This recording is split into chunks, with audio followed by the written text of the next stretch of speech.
What's going on, guys? It's Cimo. So today I'm bringing to you my hand trap spiral deck profile. We've come full circle this week. First, we started off with an introduction to Spiral, going into each of the cards a little bit in depth and explaining some basic interactions. Then we went to the Spiral combo tutorial, showing just what the deck is capable of producing from just some very simple 2 and 3 card combos. And then lastly, we did the how to beat Spiral tutorial, discussing counter options and what cards best benefit going against this deck. So I thought we'd wrap it all up, as always, with the deck profile. Now, the thing with Spiral is there's a couple different ways you can build the deck, and I'm going to discuss some of those methods in depth, but for my profile, I decided to do a just complete all-out hand trap variant because since a lot of people are anticipating they're going to be playing the mirror match, I figured it makes the most sense to showcase what you could possibly play that would just best benefit you going into a high-tier event. So without further ado, let's get right into it. So starting off with the main deck, we're going to be playing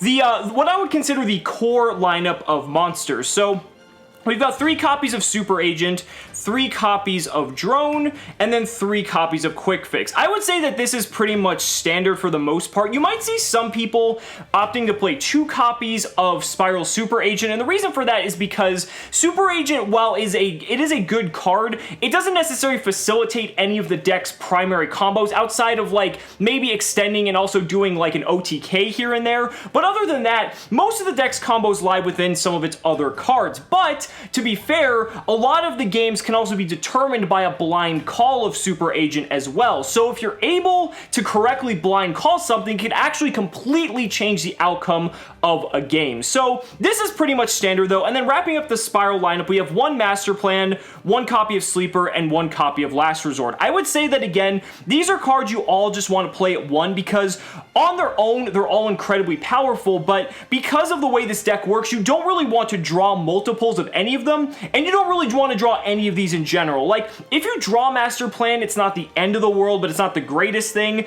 If you draw Last Resort or Sleeper, again, it's okay, you just don't have to search it at any point in your combo, but again, you would much rather have the other cards in your deck, or excuse me, in your hand, be other cards that aren't any of these, because these are all searchable at any point in the combos that we've performed in the combo tutorial, so it doesn't really do us a lot of good to have these in hand, and that's why you don't want to play multiples. So that would do it for the Spiral lineup. This is just a basic 12 card little engine there. And now we get into the hand traps. We have 3 copies of Droll and Lockbird. Droll and Lockbird is the best card in the Spiral mirror match because a lot of the time if you Droll them, they basically just end their turn because under Droll, sure, they can still do machine duplication and things like that, but after they've done that initial search, there isn't really a whole lot that they can do that's really going to help them establish a good board. So Droll and Lock is pretty much the most effective in that instance. It's pretty much what you want to play if you're expecting a lot of Spiral going into any high tier event. Next up is 3 copies of Ash Blossom and Joyous Spring. So Ash is probably second best because it hits so many powerful cards, and at the same time, again, in the Spiral mirror match, you can hit something like Double Helix with Ash. There's so many cards that do so much searching in the deck that you're able to just pretty much just knock those out entirely, and Ash can just hit so many cards that not every other hand trap in here can hit, that it's definitely worth maxing out on. Then we have 3 copies of Ghost Ogre. Again, this is hand trap Spiral, so we're going all out here. Ogre's really effective. It may not be as versatile as a card like Ash, but it's capable of hitting some really powerful cards nonetheless. You can hit Double Helix, you can hit Spiral Resort. There's a lot of just good cards overall that Ogre can hit that it's still definitely worth running. It was actually kind of a bit of a sleeper, no pun intended, at YCS Dallas because not too many people were actually main decking Ogre. I'd say more people were probably siding it than maining it, but it actually overperformed in the instances where the people who did decide to main it went with that route. And again, we're going all out here, so we're playing 3 copies of Psyframe Gear Gamma as well. Now, the reason we're playing Gamma is a couple reasons. It does out the Double Helix, which is very important if we're going second, but also it stops our opponent's hand traps. And since everyone is running hand traps right now, and especially in much higher numbers than, formats past, Psyframe Gear Gamma is a card that can stop opposing hand traps. And that's really big, especially if you're going first. So for instance, if you play something like Terraforming, add a field spell, and you get hit by Droll and Lock Lockbird, you can drop Gamma in response to the Droll and Lockbird, and now not only do you pretty much negate their Droll and Lockbird, but now you get a Psyframe Lord Omega to hit another card out of their hand. Now they're left with 3 cards in hand for their turn, drawing up to 4, and you're going to establish whatever board that you intended to establish, and you're going to be in really good shape. So I really like Gamma as an option, and especially since so many people are playing hand traps, this is one of those weird formats where Gamma actually, at least in my eyes now, makes sense to be in the main deck. Then wrapping up the hand traps, we have 1 copy of Max C, 1 DD Crow, and then we also have the mandatory engine requirement of 1 Psyframe driver for our Psyframe Gear Gammas. Max C is obvious. I mean, the card is just incredible. There's no reason not to play it, especially with Spiral being so dominant. DD Crow is, again, a bit of an option. It's searchable with the Lyrilusk Xyz, and at the same time, DD Crow can actually be very crippling depending on the type of matchup. I'd say it's probably the lowest impact out of every hand trap in here. It's probably like half a hand trap, to be honest, but it can also get there because, you know, if you're playing the mirror match, you can banish Quick Fix. Going up against ABC, you can banish a piece out of the graveyard. There's some like niche scenarios where DD Crow is actually okay, but with this hand trap lineup, you actually have roughly about an 86 to 87% chance to open at least 1 hand trap, and you're at about the 50 to almost 60% to open at least 2. So pretty much you should be seeing a hand trap every single game, at least in terms of, you know, theoretically you should be. So that wraps up the monsters. It's a very heavy monster lineup. Now moving on to the spells, we have 3 copies of Last Resort. This is obvious. This is the deck's field spell. You want to see this every game if possible. Grant your board protection. Really, really strong. Then we also have 3 copies of Terraforming as well, because again, we want to get to that field spell as quickly as possible. Now, in my current build, I'm not running Set Rotation, and I'm also not running the Destrudo engine, but that's something that if you feel like you want to opt for running that engine, by all means, go for it. I just feel like with everyone running Set Rotation, you kind of want to minimize on your field spells a little bit, because if you get under a Set Rotation lock, it's not going to do you a whole lot of good if you have a bunch of copies of Set Rotation, Resort, and Terraforming in your hand, and you have no way to clear the Set Rotation lock. So I'm pretty much maximizing on the best way to get to Resort while also minimizing on the risk of being under the Set Rotation lock, so I still have some extra cards in my hand that can do other things.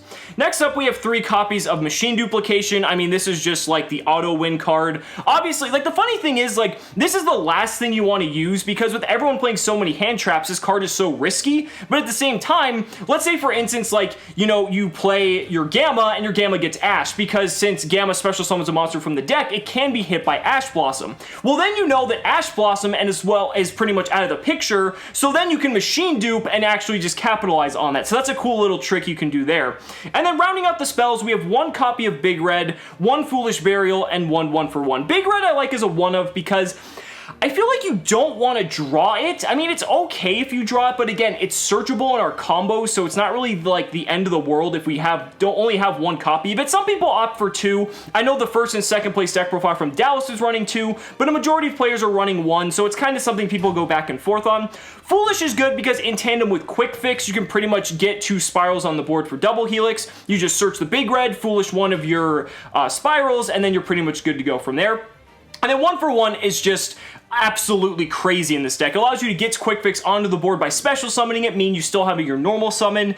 And again, it can get hit by Ash and things like that just as well as anything else in here. But if this card goes off, it's pretty much like another win condition in a very similar fashion to Machine Duplication, but not being as specific in terms of needing Quick Fix in tandem with it. 1-for-1 plus any monster pretty much just equals game. So it's like the closest thing we have to, like, it's like a 1.5 card combo because we're playing so many monsters in the deck. It's going to be very unlikely that we don't draw that card with a monster. And then last up for the traps, we have 1 copy of Utility Wire and 1 copy of Rescue. So Utility Wire is just nice because, again, it's searchable and it pretty much removes some threats that the deck actually has some difficulty dealing with just because it puts it on top of the deck so it's not destroying and things like that. Spiral Mission Rescue is also really good because it's Monster Reborn. Now, again, some people opt for multiple copies of this. I feel like you only need 1. Just search it off the master plan and be done with it, because if you play multiple copies of this, it's just going to be more bricks you're going to be adding into your deck. And if you draw multiple copies of this, yeah, sure, it can be a combo extender, but you don't really need to go beyond just what the core of this deck is capable of doing. Anything else I feel like is very extraneous and just for flash, and it's not really necessary. So that's it for the main deck. Moving on to the side deck, We have 3 copies of Double Helix. I feel like Double Helix is necessary at 3 because the way that this deck is, you always want to have Double Helix. It's very rare that you don't, and with all the hand traps running around, it's very likely that your Double Helixes are going to be stopped in some form or another. A lot of people you might see opting to play 2, which there's nothing wrong with that, but again, I want to make sure that this card is always available if the option presents itself, and that's just something that, you know, it's really player preference. Yeah, if you play 2, you're less likely to have it be hit by cherries. I mean, you're going to get hit by cherries, but you still have another monster in your extra deck to work with. So there's that argument to make as well. But I feel like 3 is, I really feel like 3 is a good number. Then we go on, we have 1 Proxy Dragon, Ib, the World Chalice Priestess, and Ningrisu, the World Chalice Warrior. Proxy Dragon is just a generic link too, just helps further your combos. Ib is really good, as well as Ningrisu. Ningrisu because, it, again, it's kind of like Utility Wire, where it can remove threats that the deck actually can't naturally out itself. It's a little bit awkward to make because it needs 2 link monsters, but it's not impossible. And then Ib is also good because it has that protection that it bestows, and also it's just a really good card all around. Now moving on, 1 copy of Decode Talker. I feel like Decode Talker is probably the link monster you're going to make the most in this deck outside of Double Helix, because once you special summon your Master Plan, you're going to go into Decode Talker pretty much immediately after to get Master Plan into the grave. So some people run 2 copies of this, and that's perfectly fine. I feel like usually 1 is all you need before the game wraps itself up. This card right here is going to be Trigate Wizard. I feel like it just makes most sense to just talk in the context of Trigate Wizard being released, because it's going to be out only a week or 2 after the time of me making this video, and there really isn't anything else I want to play in here other than Trigate Wizard. So when Trigate Wizard comes out, that's what this is going to be. Then we have 2 copies of Firewall Dragon. So again, Firewall Dragon is just crazy in the, you know, being able to special summon out monsters, being able to bounce your opponent's stuff back, recur resources from the graveyard. It's 2,500, it's super easy to make, and it's just absolutely phenomenal. Some people opt for 1, I personally choose to run 2. Again, totally player preference. And then rounding out the link monster lineup, we have 1 Borolo Dragon. Now, Borolo Dragon is insane because Spiral actually has a very difficult time outing this card, and a lot of decks do. So this is a card that, you know, it can be just a very big, you know, just finisher, and the effect is just insane. It outs some things that the deck has difficulty dealing with, and it's not too difficult to make in the deck itself, so I'd highly recommend 1 Borolo Dragon. Now, moving on, we do have 1 copy of Psyframe Lord Omega as the synchro for our Psyframe Gear Gamma engine, and then we also have for the Xyz, we have 1 Lyrilusk, 1 Sylvan Princess Sprite, and 1 number 41 Bagooska. Lyrilusk just to search the DD Crow. Again, you can not play DD Crow and swap this out for like a Ghost Trick Dullahan. That's perfectly fine as well. Sylvan Princess Sprite's good because it just allows us to get more spells into our hand. We're not playing a spell-heavy deck like with all the set rotations and stuff, so it might not be as often that we hit a spell, but we're basically just trying to get quick fix in the graveyard anyway, so we really don't care. And then Bagooska as just the ender of some of our combos, where pretty much it just finishes our opponent off, because if they don't have a way to out Bagooska, it's going to put them in a really tough situation. So guys, that's it for my deck profile. Let me know down in the comments what you guys think and how you guys choose to run your Spiral deck. Do you guys like running the hand trap variant? Do you guys like running the set rotation with the Strudo variant? There's so many different things you can do with this deck, and I think it's really cool that it has some flexibility outside of the main core of monsters, and I really like that there's room for some experimentation in here. But guys, thank you so much for watching the video. Be sure to like the video as always, subscribe to the channel for more amazing Yu-Gi-Oh content, and if you really found this video helpful, consider backing me on Patreon, because just by pledging only $1 a month,